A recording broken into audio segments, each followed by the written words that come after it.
Salam sejahtera seluruh rakyat Malaysia. Terima kasih kerana sudah menonton video-video berita-berita terkini daripada channel ini.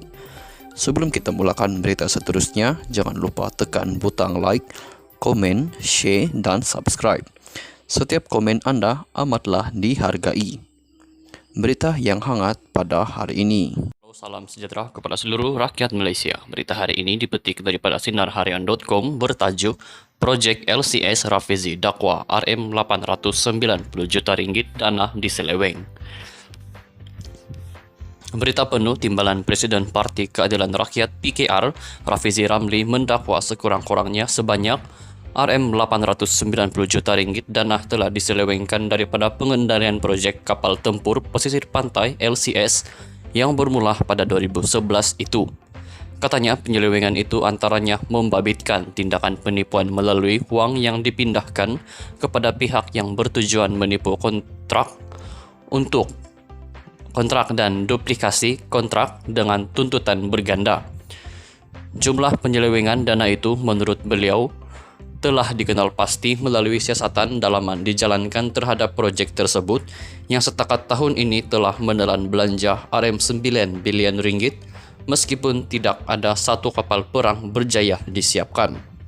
Susulan daripada itu, beliau mempersoalkan sikap Menteri Kanan Pertahanan Datuk Seri Hishamuddin Hussein yang berdiam diri dan tidak mengambil tindakan menangani penemuan penyelewengan berkenaan. Saya percaya siasatan dalaman ini telah sampai kepada Hishamuddin.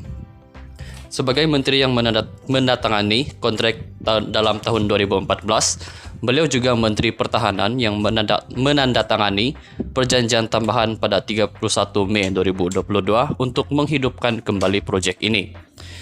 Kenapa sehingga sekarang beliau tidak mengambil tindakan untuk menangani penemuan penyelewengan berjumlah RM890 juta ringgit itu karena tidak ada satu kes pun yang dibawa terhadap pihak yang dinamakan terlibat di dalam penyelewengan tersebut, soal beliau dalam satu kenyataan pada Khamis. Beliau berkata antara pemimpin terlibat dalam projek tersebut ialah Menteri Pertahanan pada tahun 2011, yaitu Datuk Seri Dr. Ahmad Zahid Hamidi, yang bertanggung jawab mengeluarkan surat lantikan kepada Boston Naval Shipyard Sendirian Berhad BNS untuk membina dan membekalkan 6 Second Generation Petrol Vessel SGPV LCS dengan jumlah kontrak RM9 bilion ringgit. Katanya Kerajaan Persekutuan juga menandatangani kontrak akhir berjumlah RM9 bilion bersama BNS pada 19 Julai 2014 dengan Hishamuddin sebagai Menteri Pertahanan ketika itu merupakan pihak yang merundingkan perkara tersebut. Rafizi berkata Perdana Menteri pada ketika LOA dan kontrak projek itu diselesaikan ialah Datuk Seri Najib Tun Razak.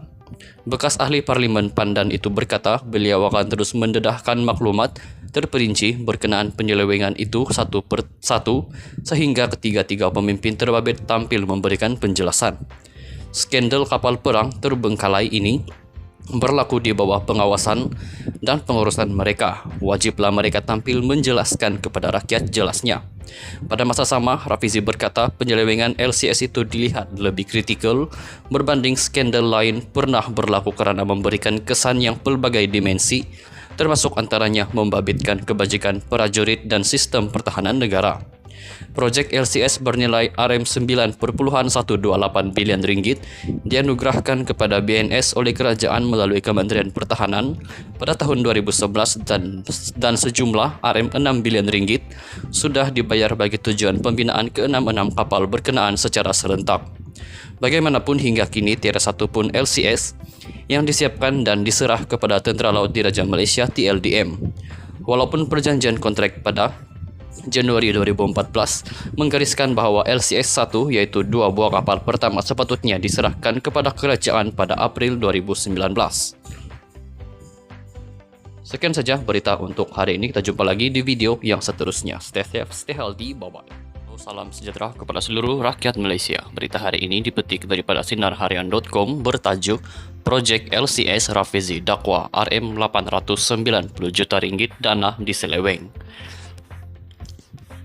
Berita penuh timbalan Presiden Parti Keadilan Rakyat PKR Rafizi Ramli mendakwa sekurang-kurangnya sebanyak Rp890 juta dana telah diselewengkan daripada pengendalian proyek kapal tempur pesisir pantai LCS yang bermula pada 2011 itu. Katanya penyelewengan itu antaranya membabitkan tindakan penipuan melalui uang yang dipindahkan kepada pihak yang bertujuan menipu kontrak dan duplikasi kontrak dengan tuntutan berganda. Jumlah penyelewengan dana itu menurut beliau telah dikenal pasti melalui siasatan dalaman dijalankan terhadap proyek tersebut yang setakat tahun ini telah menelan belanja Rp9 bilion meskipun tidak ada satu kapal perang berjaya disiapkan. Susulan daripada itu, beliau mempersoalkan sikap Menteri Kanan Pertahanan Datuk Seri Hishamuddin Hussein yang berdiam diri dan tidak mengambil tindakan menangani penemuan penyelewengan berkenaan. Saya percaya siasatan dalaman ini telah sampai kepada Hishamuddin. Sebagai menteri yang menandatangani kontrak dalam tahun 2014, beliau juga Menteri Pertahanan yang menandatangani perjanjian tambahan pada 31 Mei 2022 untuk menghidupkan kembali proyek ini. Kenapa sehingga sekarang beliau tidak mengambil tindakan untuk menangani penemuan penyelewengan berjumlah Rp890 juta itu karena tidak ada satu kes pun yang dibawa terhadap pihak yang dinamakan terlibat di dalam penyelewengan tersebut, soal beliau dalam satu kenyataan pada Kamis. Beliau berkata antara pemimpin terlibat dalam proyek tersebut ialah Menteri Pertahanan pada tahun 2011, yaitu Datuk Seri Dr. Ahmad Zahid Hamidi, yang bertanggung jawab mengeluarkan surat lantikan kepada Boston Naval Shipyard Sendirian Berhad BNS untuk membina dan membekalkan 6 Second Generation Patrol Vessel SGPV LCS dengan jumlah kontrak Rp9 bilion. Katanya Kerajaan Persekutuan juga menandatangani kontrak akhir berjumlah Rp9 bilion bersama BNS pada 19 Julai 2014 dengan Hishamuddin sebagai Menteri Pertahanan ketika itu merupakan pihak yang merundingkan perkara tersebut. Rafizi berkata Perdana Menteri pada ketika LOA dan kontrak proyek itu diselesaikan ialah Datuk Seri Najib Tun Razak. Bekas ahli Parlimen Pandan itu berkata beliau akan terus mendedahkan maklumat terperinci berkenaan penyelewengan itu satu per satu sehingga ketiga-tiga pemimpin terbabit tampil memberikan penjelasan.